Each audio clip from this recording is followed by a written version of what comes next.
Votre rendez-vous dominical sur Espace FM, c'est le boulevard du compas. 13h-16h. Merci d'écouter le boulevard du compas tous les dimanches 13h-16h. Nous sommes toujours en compagnie de notre électricien David qui est venu nous voir aujourd'hui pour nous parler d'électricité en général, mais surtout d'installation de bornes de recharge pour véhicules électriques. Dans cette dernière partie d'interview, nous allons essayer de nous concentrer là-dessus et pour ne pas trop nous évader. Donc, l'installation de bornes électriques. Qu'est-ce qu'il faut en particulier pour se faire installer une borne?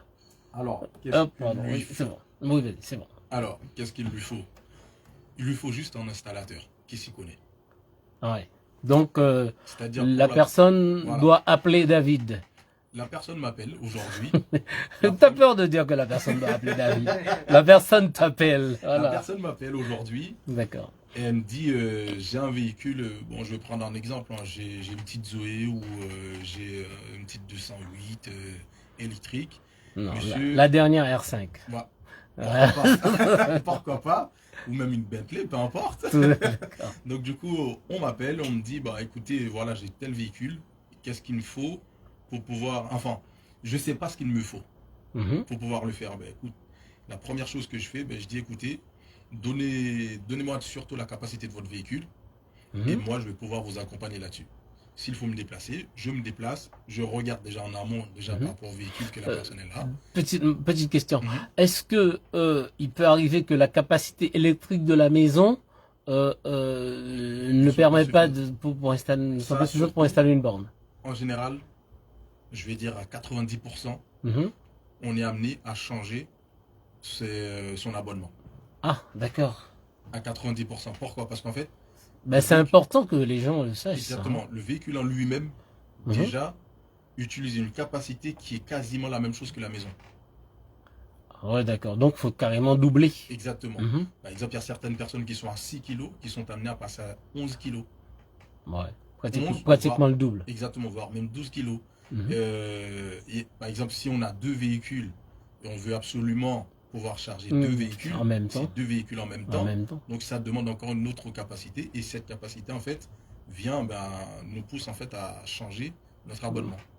L'abonnement du propriétaire. Exactement. Voilà. Là on appelle notre fournisseur, on lui dit bah écoutez, on explique la situation, j'ai tel véhicule, même moi je peux toujours accompagner la personne, je peux même appeler pour elle et puis faire le nécessaire en amont aussi. Comme ça au moins une fois que la borne est installée, il n'y a plus qu'à brancher puis faire le nécessaire.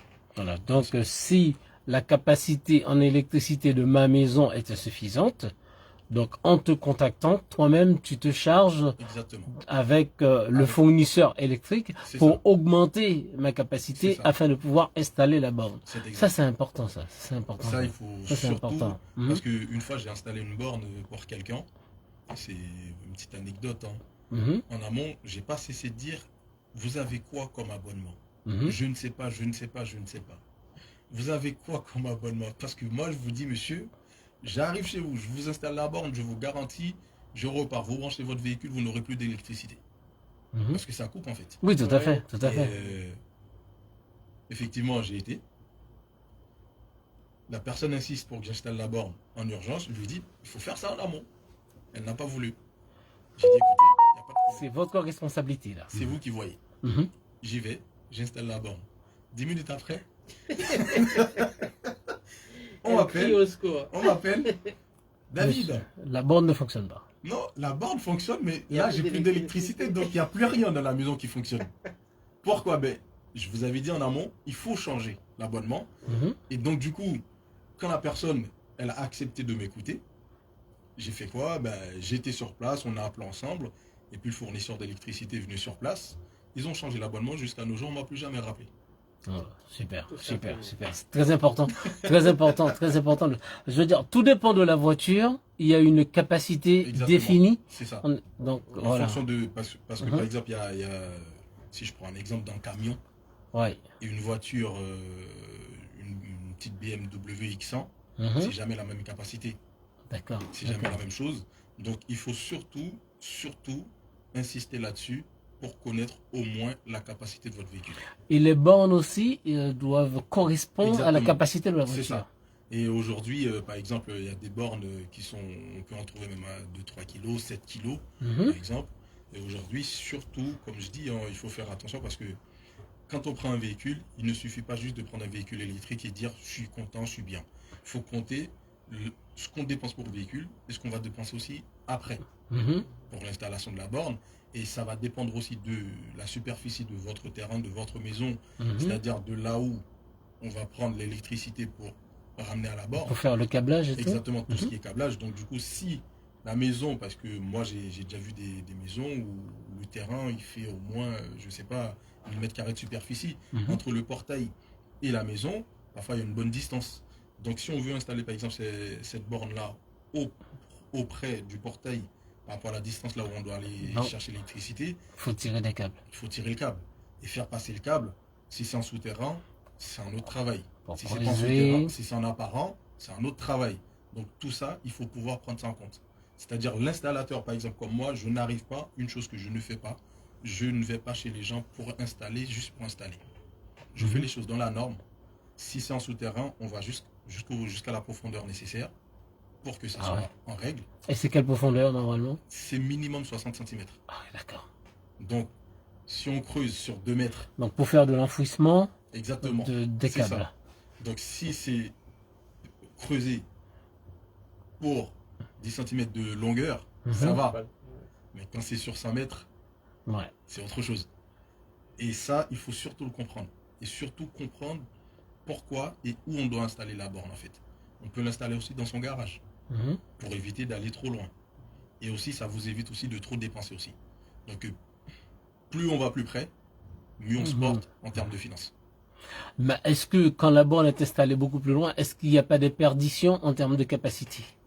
On peut avoir un peu de perte. Maintenant, c'est selon le câble qu'on va utiliser. Ah, c'est un technicien qui parle, hein, qui pose des questions. Hein. En fait, non, je m'y connais pas.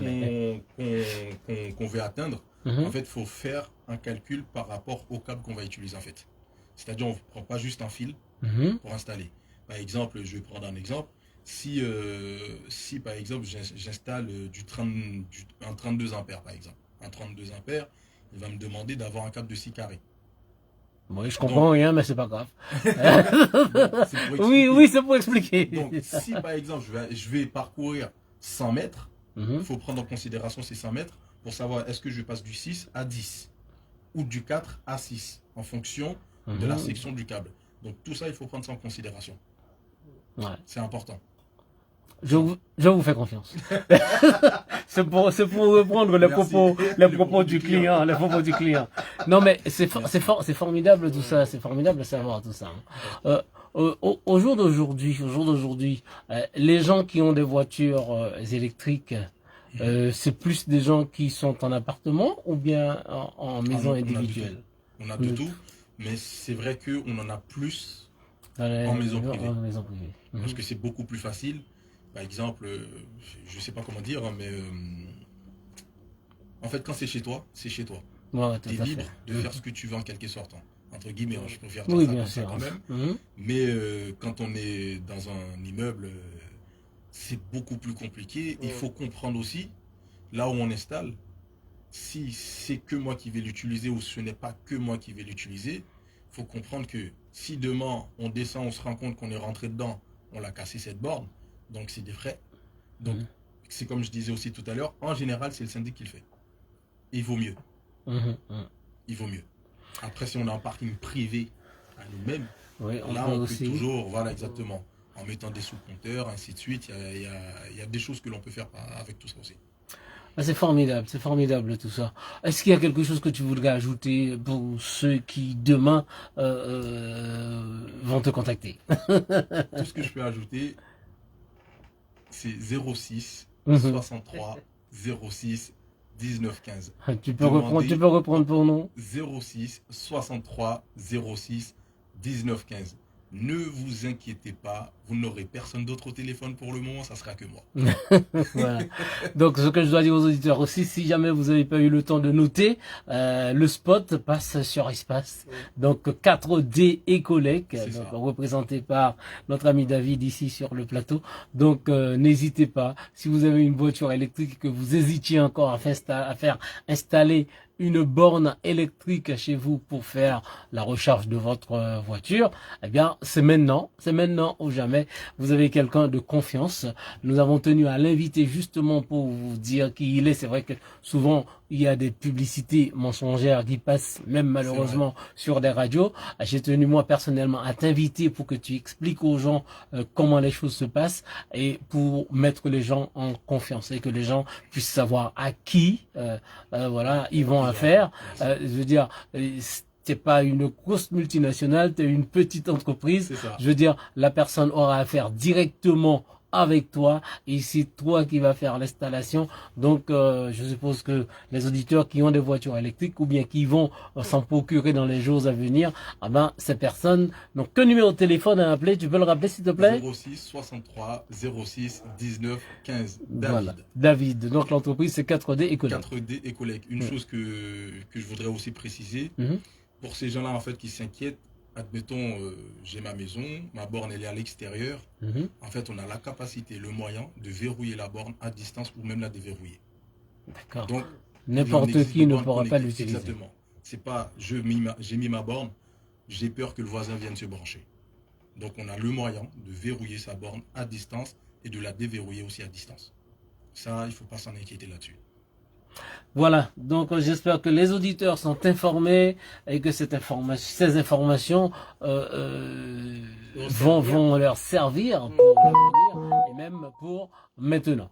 Donc eh bien, merci beaucoup David d'être venu sur le plateau d'Espace. Merci vraiment énormément. Et ça fait plaisir et j'espère que ce n'est pas le premier ni le dernier. D'accord, tu reviendras, je le sens. Ça sera avec plaisir. Ok. Ça sera avec plaisir. Ok, courte pause, on revient dans un instant.